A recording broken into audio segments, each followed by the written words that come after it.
My bro, what's up, dog? What's up, man? How you doing, OG? I'm good. Dude, you're vertical. Can you flip it around for us? Baby. You're upside down, homie. Hold on. There we go. Baby. He wants you to flip it around. There you go. Give it a little flip. I got the OJ for us just in case. You told me you weren't smoking, so I brought the drinks in case. You know that.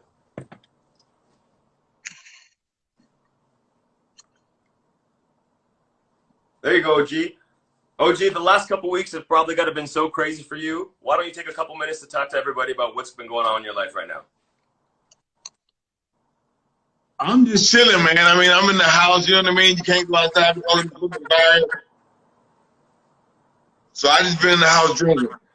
You've been in the house drinking. Online, everybody is talking about you, good and bad. What is it about you that people just can't help but react, bro? The violence. You love it. You can't get enough of it. No. What is it about it that gets you so fired up? I mean, that's what I get paid to do. I'm just doing my thing. Speaking about doing your thing, I want to talk about where it all started for you. USWA, early 90s. Talk to me about where you got your feet under you, how you developed yourself as a performer, and how you wound up being where you're at today from there. Well, Ray Cannon trained me, but I was doing North Georgia Wrestling Alliance before USWA. Right. And then Jeff Jarrett called me and asked me what I come to USWA. So I did. You know, and it all took off from there. And so you end up there, all of a sudden you're in Smoky Mountain Wrestling, you're getting paired up with Mustafa Saeed. What's your relationship like with him, and what are you thinking when you're getting paired up with him? I mean, it was cool, man. I mean, Mustafa was on, he was a WCW at the time, and I was in North Georgia, and he was wrestling with North Georgia also. You know what I mean? So we did that thing. But I told him, I said, I need a tag team partner, but you will have to come off of WCW. You know, so he was like, all right, man, I'll do it. You know, I'll change the gimmick. So I laid out the gimmick that I had for him. Right. And he was like, okay, Jack, cool, I'll do that. That's when we started doing it. And you talk about laying out the gimmick for him. Of course, that pairs so well with the Rock and Roll Express. What's it like to feud with a legendary team like that? What did you learn from that experience? I learned a lot, man. I mean, Ricky and Robert, they taught me a lot, you know what I mean? And I listened to them, and we did our thing, and we got over it. And, you know, we talked about it on Dark Side of the Ring. Of course, they showed the clips of you beating down Ricky. To me, that's really edgy, pop culturally sharp stuff. Where does that motivation come from you, and what was it that finally made you decide, okay, I want to start acting on what I feel in here and up here? Well, I mean, Cornette will come to me with these ideas about cutting promos, and he would tell me, he would give me my point. And he would tell me to go out to the ring and cut a promo to piss white people off. Hell yeah.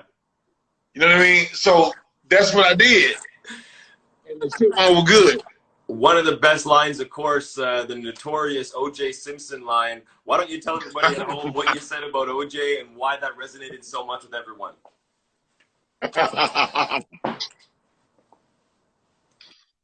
He told me, he said, go out there and say something about O.J. No. He said, go out there and say something to piss white people off. Then he said, say something about O.J. Oh, it came from Cornette. Yeah. Oh, shit. There you go. So I just took it and ran with it. Beautiful. Well, that tag team, you run right into another guy that you very famously teamed with, actually, in my opinion, was Cronus, so the Gangsta Natas. Very maybe unorthodox team, but Cronus is a guy that's super underrated. What was it like teaming with Cronus? I had fun with Cronin. We would hang out. He was one of the few guys that I hung out with when we weren't wrestling. You know what I mean? So we would talk and we would hang out, and I enjoyed working with him. You know what I mean? Cronin was my boy. Now, of course, unfortunately, he's no longer with us. What is it you miss most about him, and why do you think that you guys got on so well? I don't know, man. It was just, we clicked. You know, we clicked. And they brought the shit to the stage, and we took it and ran with it, and we did a good job with it. You sure as hell did. Of course, you know, we by getting to the Gangstanators, we skirt over a topic that, you know, everybody always wants to ask you about. You've talked about it a million times, I'm sure, the mass transit incident. I guess my question to you, Jack, is this. Is there anything left to be said on the matter, and is there anything that you feel wasn't included in the documentary that you would have liked to have had said? No. I've said all I can say about mass transit. I've done shoot DVD. It's in my book. I've done this shit, and personally, I don't feel like I need to talk about it no more because I've been putting that shit. It's been 20 years, and I'm still talking about that fucking. That's it. Well, you know, off of that and on to another very pivotal moment in your career, of course, that terrible injury that you sustained with Vic Grimes. Talk a bit about, you know, maybe just during the injury. How close to you were you close to hanging him up? Did you think that was it for you? Did you think that, you know, what type of situation were you in when you were going through those injuries? I wasn't gonna let that be my last match. Hell no. Even though my doctor said don't go back in the ring, I wasn't gonna let that be my last match because I had shit planned. I was gonna get Vic back. And I was gonna stick around until I got this motherfucker back, and I didn't give a fuck. Well, that is a great way for me to ask you this next question because me, you know, you and I, we get to share the same professional experience as wrestlers. So I have some insights that I'd like to ask you about. Let's flash forward to XPW. You have that big return match you're talking about, the free fall match. Of course, the finish to that match. You tase bro, legs go out, you toss him off the top, he takes the bump, that's the finish. My question to you, Jack, is this. In the documentary, you presented that as you shot the taser on him and tossed him off. If the match is a free fall match, what was the planned finish, if not to throw Vic off of the scaffold? He was supposed to go through all those tables. But I had some other shit on my mind. You had an agenda. Yeah, I'm like, you gonna go through these fucking tables, but it's gonna be the way that I was gonna do it. Next question. You said you wanted to kill that motherfucker. When he hit the ropes and only wound up with a sprained ankle, how mad as hell were you? I was like, fuck! You wanted to see that motherfucker die. I can't believe you said it on TV like that. I never heard something like that before. I did. Unbelievable. Fuck him, I did. Now, you're not having drinks with Vic Grimes after this, are you? You smoking blunts with him or no? Nothing like that? No. No. You never buried the hatchet there, right? No. Good riddance. Okay, a lot of things that came up as well people want to talk about, you know, and I certainly have interest in it too. Cocaine, notorious in your career. I got to ask this question. Was that something that you took heat from the boys in the locker room kind of thing? Did you have to kayfabe it, or is that what was up then? Dude, the locker room, it was people in the locker room that did it, but they were like, Jack, don't tell Paulie I'm getting high. Okay, because Paulie, so Paulie was giving you heat, so you had to kayfabe from Paulie then.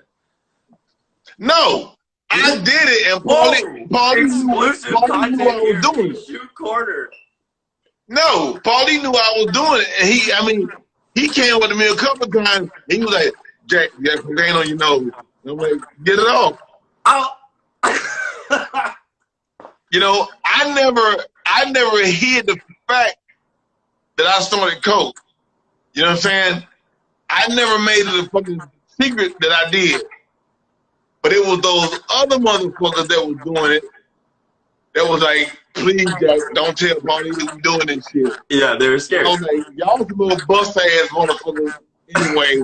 So I'm going to do it. And if you want to do it, come up there and join me. If you don't want to do it, fuck you. I want to ask a question to New Jack, the athlete, right now. You talked about cocaine as being part of your pregame ritual. Were you just getting high all day? Did you have a routine? Were you doing push-ups? What was the sensation you were looking to carry into your matches when you were going? To do the shit that I did in the ring, diving, getting color, the whole nine, I had to get high. You know what I'm saying? I had to. And I did it, and I didn't regret it. And motherfuckers was always like, New Jack's the only one to coke in the locker room. And I mean, I said that, but that was bullshit. It was a lot of motherfuckers doing this shit besides me. You know what I mean? But if I'm like, if y'all are happy with putting this shit out there, like I'm the only one that did it, then oh well, go with it. I was talking to Necro Butcher this summer. Of course, you most famously had a retirement match with Necro Butcher in 2013. And he talked to me about doing acid and wrestling. Have you ever done acid and wrestled? Have you ever done meth and wrestled? Have you ever done crack? Like, talk to me, man. What have you been doing up to? What have you been up to? Sandman turned me on to acid. Okay. And we was in Pittsburgh. Go on. And we did a show.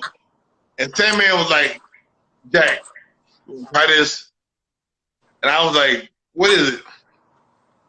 And he had this little fucking piece of paper. Yep. These little dots on it. Yep. He was like, peel this off and put it on your tongue. Oh, fuck. So I peeled off like 7 little pieces and put it on my tongue. And all of a sudden, I could hear birds flying. I could hear my hair growing. I could hear my heart beating. And I was like, what the fuck? And I had to do a match. And during the match, it was with Devon and Butler against me and Cronus. I started crying. And they were like, what the fuck is wrong with you? I said, I'm high. What were you thinking about? Huh? What were you thinking about? Dude, I just wanted to get that match over with because I looked out in the audience and the people like, they were like melting. You know, but was this where was this? Where was this? What arena was this? Pittsburgh. This was the Golden Dome. Yeah. That's a cool little part, yeah. Yeah. Crazy. Little acid story. Do you still keep in touch with Necro? No. No, eh? I never kept in touch with anybody. Okay. You know just me, I guess, right, Jack? Yeah. Yeah, I guess so. You talked about retiring in 2013 a minute ago. You come back in 2016. Why did you come back? I got bored. You got bored. You sat at home for 3 years. What'd you do in that time? Nothing. You just chilled, eh? Yeah. Pretty much? Yeah. So if not for COVID now, would you be trying to keep up a full-blown wrestling schedule? I just had surgery on my leg. Okay. So I'm kind of laid up right now. And this shit is going to take a while to heal. You know what I mean? Hell yeah.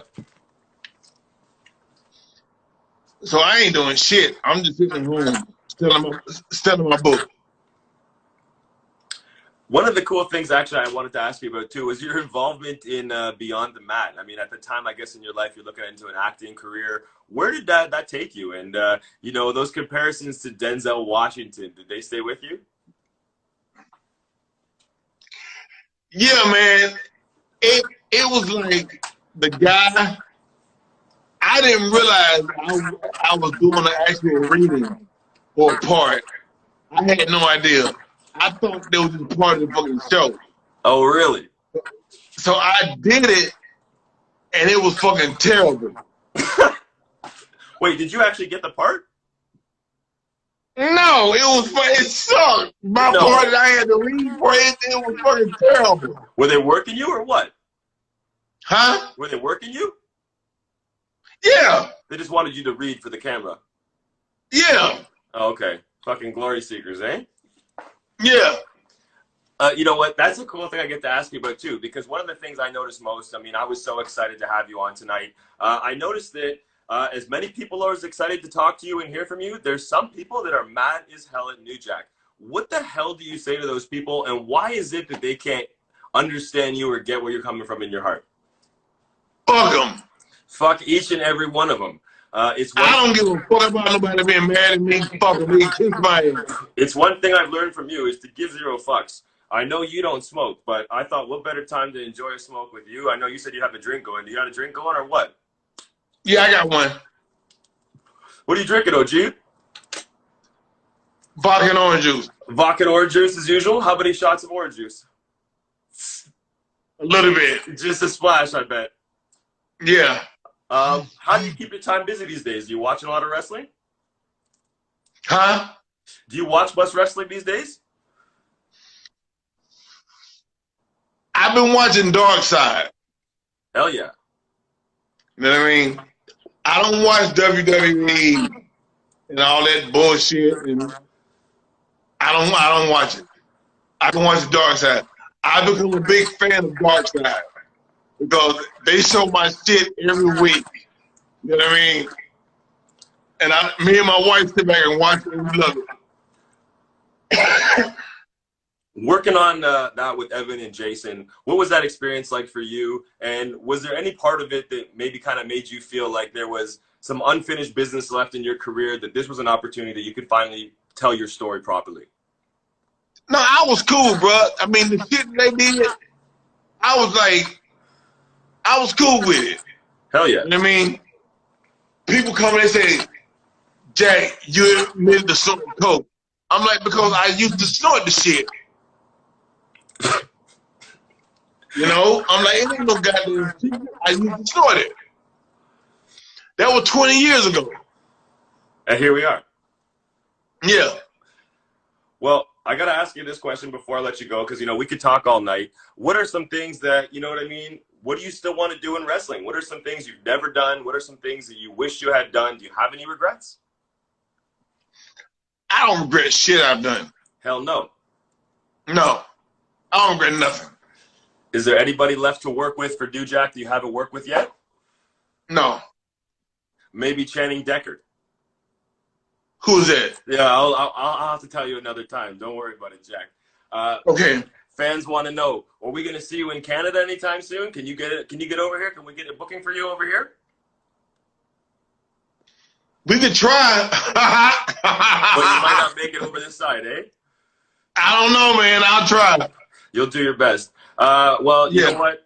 I feel so unbelievably fortunate to have shared this opportunity to have a conversation with you. I think it's great when you get to peel away a reputation and just see a man for who he is and share his mind. You're a really cool dude, man. I appreciate you. Congrats on your success. Last, I just want to ask you, what's some things you want to leave your fans with? You have so many adoring fans. What is something that you want to say to them right now? And where can they follow you and be in touch with you during the quarantine? I'm on Twitter, theonlynewjack.com. And I got my Instagram and Facebook. And of course, they can see you on Dark Side of the Ring. That's online. That's from Vice. You can go back and watch your ECW library. It's been such a pleasure to talk to you, New Jack. Keep doing your thing. We hope to see you in the future, bro. We love you, man, okay? All right, man. Thank you. I appreciate it. Take care of yourself, bro. See you soon. All right. There he was, Mr. 187 himself, New Jack. We said it, we did it, we were all here together. It was such a crazy experience. The stories he had to share with us, the honesty, the candor he had to offer, stuff we'll never forget. I'm so super excited to get to share this footage with you. Of course, I'm going to get that all wrapped up, posted on Facebook for you guys as well. If you didn't catch it live, do not worry, of course. You know that I got something else planned. You know that I have the next thing up coming for you guys. It's a very cool show that I have planned. It's going to be coming to you guys on Monday night. It's, again, another live experience like this with some very, very, very cool guests that I'm very thrilled to be able to welcome again. And I'm going to play a little tune there for you right now that scores the theme of my guests for Monday, of course. Here we have Nas Illmatic. I'm going to play New York State of Mind because that's exactly the type of episode it's going to be on Monday. We have some real New York bad boys coming to hang out with us, coming to talk wrestling, their careers, their legacies. First up, we have my bro, Chris Dickinson. He's coming in to talk to us about his time in Japan, his time as a top guy in the U.S. independence, and, you know, what's next for him. Next up, another dude that I've really always looked forward to working with. I've never had the opportunity to. He's you know, I like to think of him maybe as a Kevin Costner of the wrestling game in Bull Durham. You know what I mean? He's like, he's got a glorious independent career, and he's just miles still ahead of him. That's Eddie Kingston. Eddie Kingston's coming to talk to me on Monday night, 8:30, of course. And, you know, not least of which, my next guest. To me, this is a very special thing. You know, this guy, to me, I would call him an idol. When it's asked of me, who is the Mount Rushmore of pro wrestling for me, Homicide, his name is who I go to first. A guy that has such an immense impact on my in-ring style. Of course, so many things that I do in the ring are homage to Homicide and his very influential work in the early 2000s of U.S. independence. He's going to be stopping by to talk about his career, his legacy, all these wonderful things. You know what's up, man. I'm going to continue to try to challenge myself and talk to really cool people in front of you guys so we can share some exciting content, some discussions, some stories, some intimate moments, and some memories. We had some drinks tonight. We had a smoke. We had New Jack. We had Evan Husney. We had Tyson Dukes. We had a lot of great people, a lot of great discussions. Again, we're coming back Monday, 8:30 p.m. Eastern Time. And we're done. Thanks for coming, guys.